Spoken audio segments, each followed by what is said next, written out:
Beb mau tanya, Syiah itu Islam apa bukan? Ya tanya aja, Syiah itu nabinya siapa? Terus kemudian rukun Islamnya bagaimana? Rukun imannya bagaimana? Sama enggak sama seperti kita? Nabinya sama, Tuhannya sama, rukunnya sama. Rukun iman, rukun Islam, rukun ihsan sama. Al-Qur'annya sama. Berarti Islam.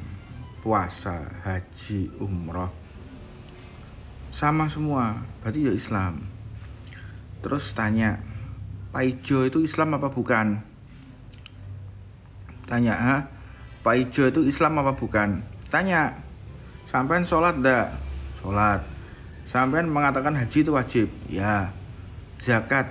Ya. Kaifiyahnya lengkap semua. Berarti Islam. Ada tukimin. Tukimin. Sampean sholat? Iya. Puasa? Enggak. Kenapa? Karena puasa Ramadan enggak wajib. Berarti dia enggak Islam. Kafir. Itu. Ya tanya dulu Syiah. Syiah itu bagaimana? Itu. Nabinya siapa? Nabi Muhammad. Gitu ya. Ada yang bilang bukan. Ya apa? Jangan yang gini, R ya. Saya namanya kok R tok. Enggak punya nama ya. Gini aja, R ini misalnya, sampean saya tanya, sampean sholat enggak? Sampean sholat enggak? Tanya misalnya.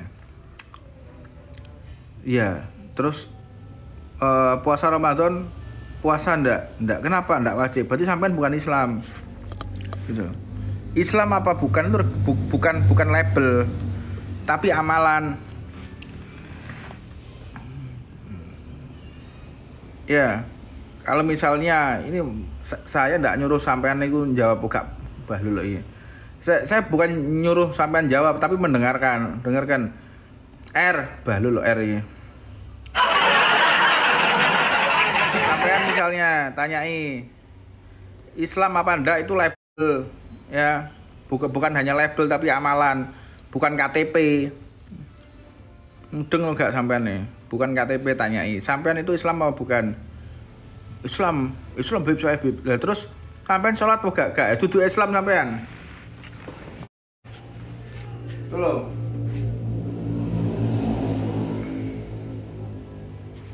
Nah bilang minta remote mana?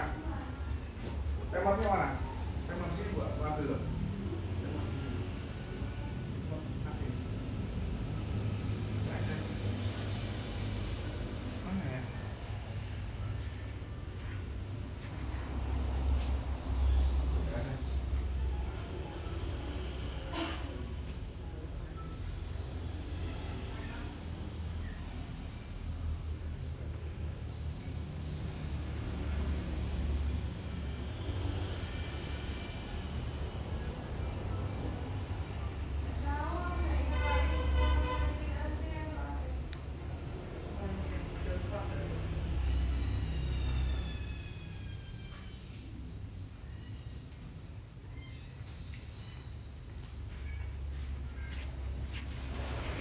Gitu. Ntar nyari remote-nya AC panas. Tuh.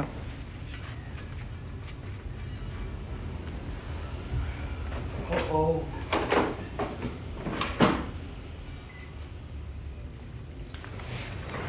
Gitu, Bos. Mudeng ya. Mudeng ora.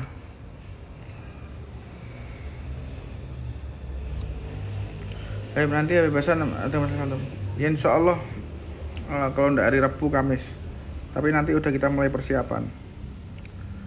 Nanti mulai ngafalkan apa? Sayyidi Sadat.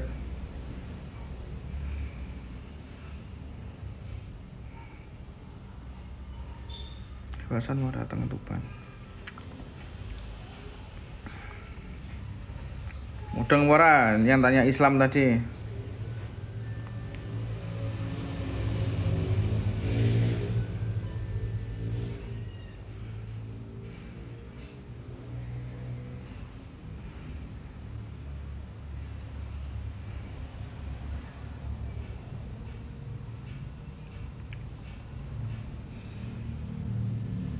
Allah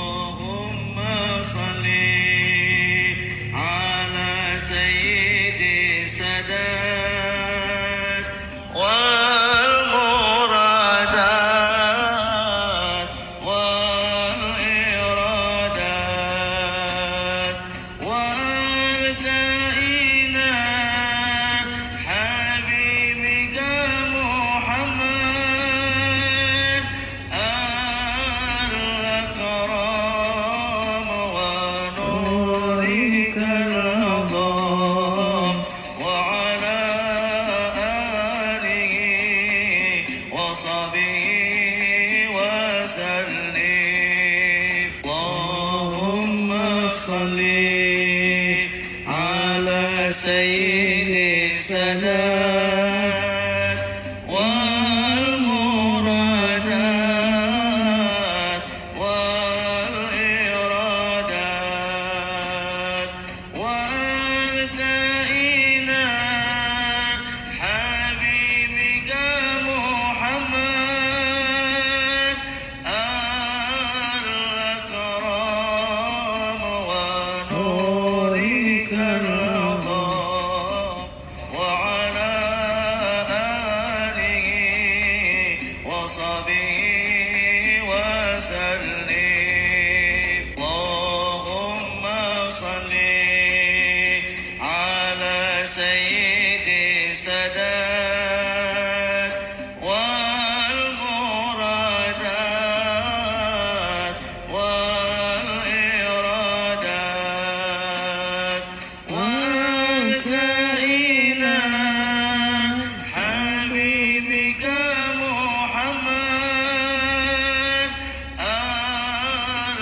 الكرام ونورك العظام وعلى آله وصحبه وسلم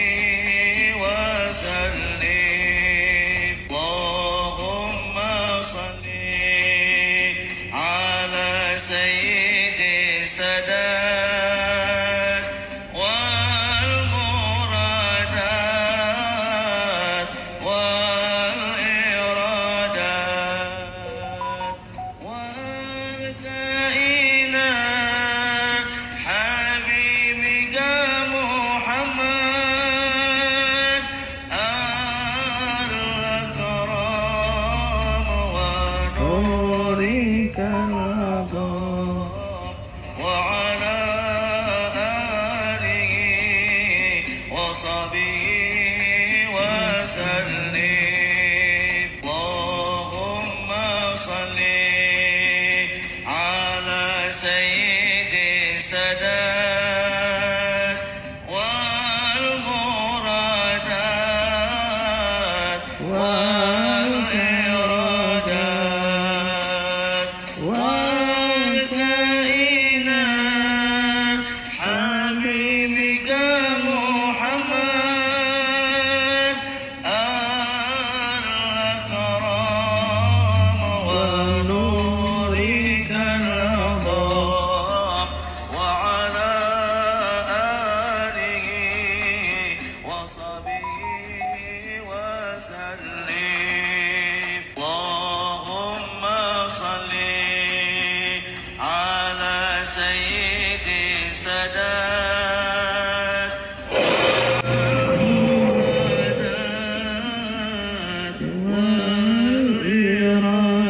والإرادات والكائنات. Siapa ngirim tadi? حبيبك Siti Ghuraba. Jazakallah khair. Mudah-mudahan rezekinya dilipatkan sama Allah. Membuat hati saya girang. Terima kasih banyak.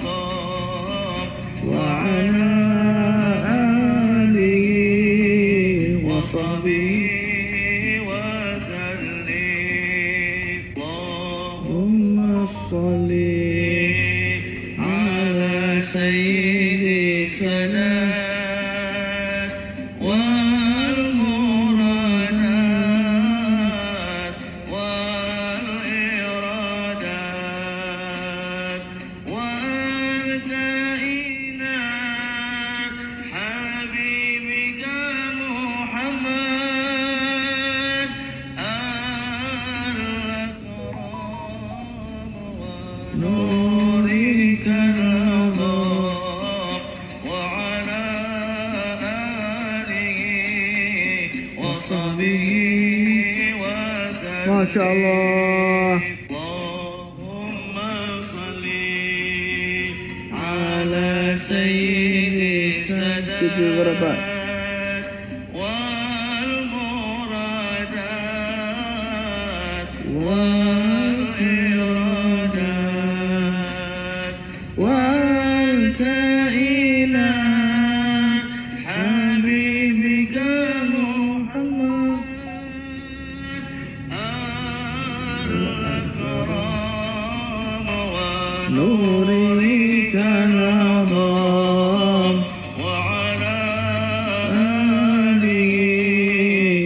وصحبه وسلم اللهم صل على سيد السادات والمرادات والإرادات والكائنات حبيبك محمد الأكرم ونورك العظام وعلى آله وصحبه وسلم Hafalkan ya, Habib Hasan insya Allah mau datang ke Tuban. على سيد السادات والإرادات والكائنات. Assalamualaikum warahmatullahi wabarakatuh ya Habibi. Salam warahmatullahi wabarakatuh. Ya, Habib. Ustadz Dedi, apa kabar? Aduh, Afwan, alhamdulillah baik, Habib. Afwan jangan panggil saya Ustadz dong, saya bukan Ustadz. Bib, saya mau bertanya terkait ini, apa, yang ringan-ringan saja lah. Semoga Habib bisa menjawab pertanyaan saya, Bib ya. Jadi begini, Bib, pertanyaan saya. Ada seorang mualaf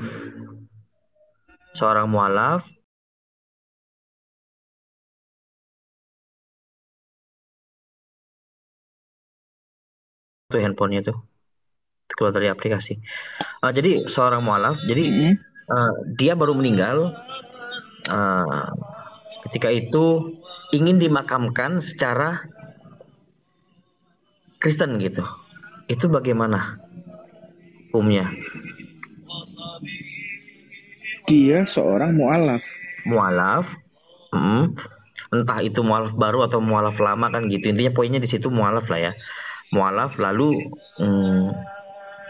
jenazahnya sudah dimandikan secara Islam. Tiba-tiba keluarganya minta untuk dimakamkan secara Kristen gitu. Gimana itu? Ya, sebetulnya ini polemik ya, polemik yang harus diselesaikan secara hukum konstitusi. Seperti itu ya. Karena kalau kita mengedepankan hukum syariat, maka akan terjadi konflik kan gitu ya. Benar ya? Tapi kalau Iya. secara Islamnya, sebetulnya gini, ketika dia masuk Islam, keluarganya tahu enggak? Tahu.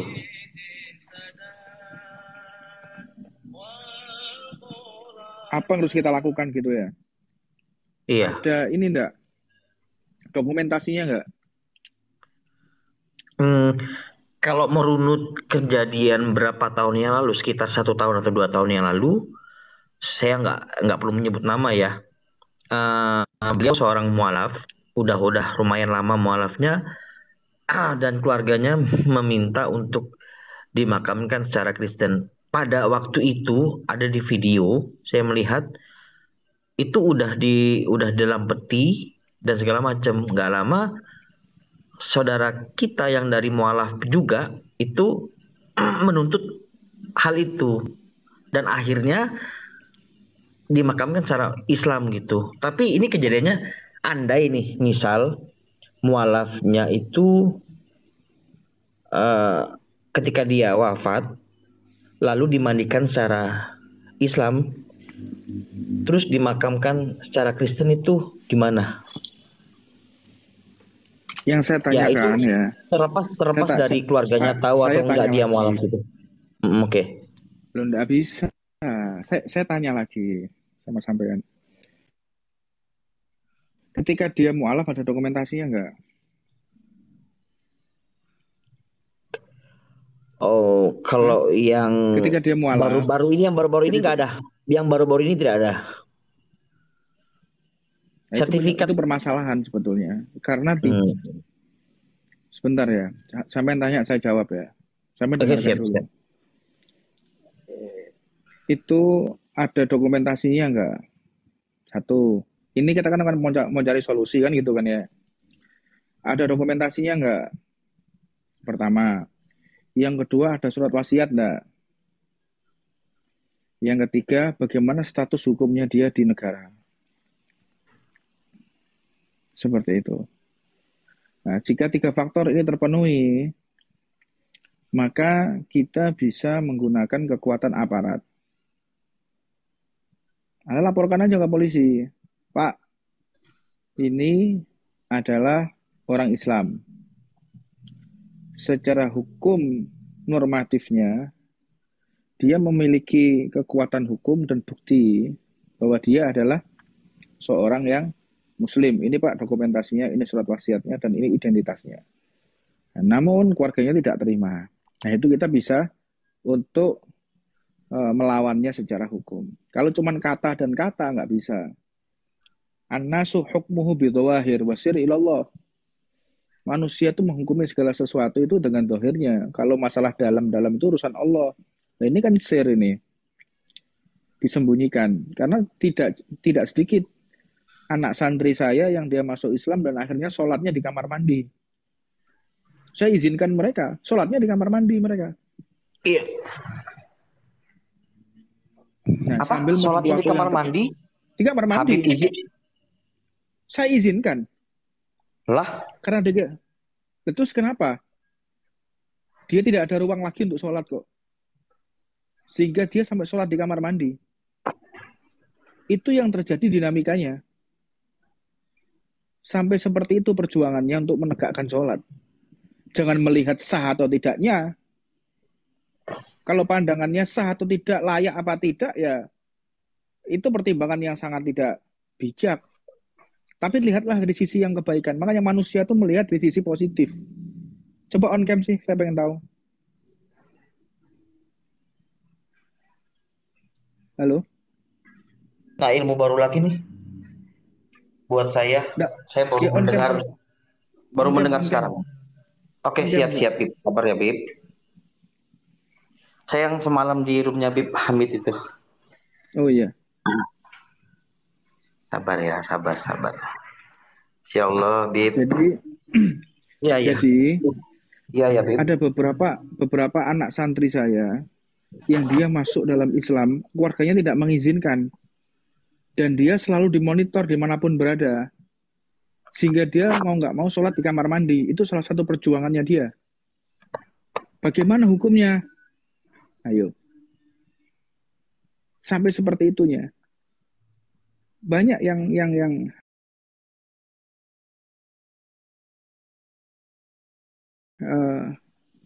mereka masuk Islam secara diam-diam.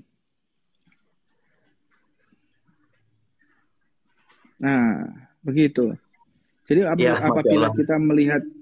kita melihat secara positif ya, itu adalah satu bentuk perjuangan yang luar biasa. Keyakinan dan keimanannya kepada Allah kita kalah. Dia ditekan oleh keluarganya sehingga dia harus sholat di kamar mandi. Bagaimana hukumnya? Oke, Bib. Kalau terkait yang sholat di kamar mandi, saya jujur baru mendengar ini ya. Kalau itu diizinkan, mungkin ada dalilnya, Bib. Eh, dalil untuk memperkuat alasan itu ada nggak, Bib? Ada keharamannya enggak? Kenapa? Ada keharamannya enggak?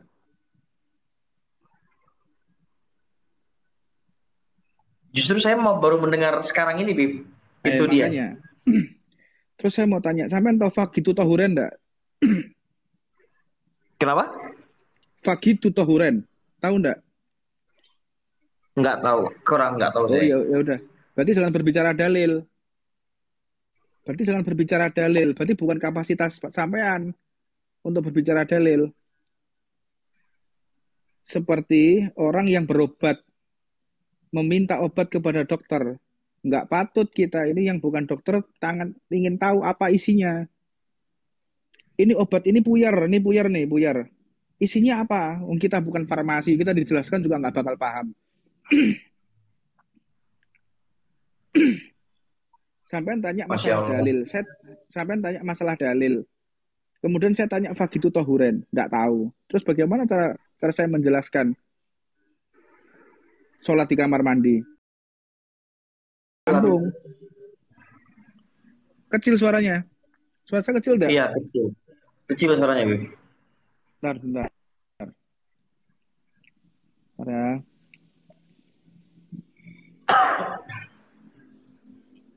Itu aku kamu gua.